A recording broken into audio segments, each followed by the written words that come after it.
Hi, in front of me is Cubot X19S, and today I would like to show you how you can operate voice recorder on this device.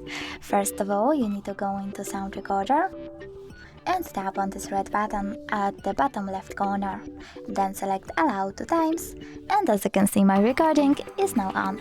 If you wish to pause it or unpause it, click on the same left button.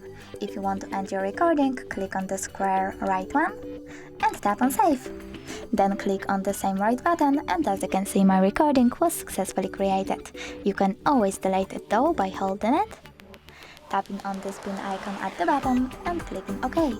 Thanks so much for watching. If you enjoyed this video, leave a like, comment and subscribe. Bye!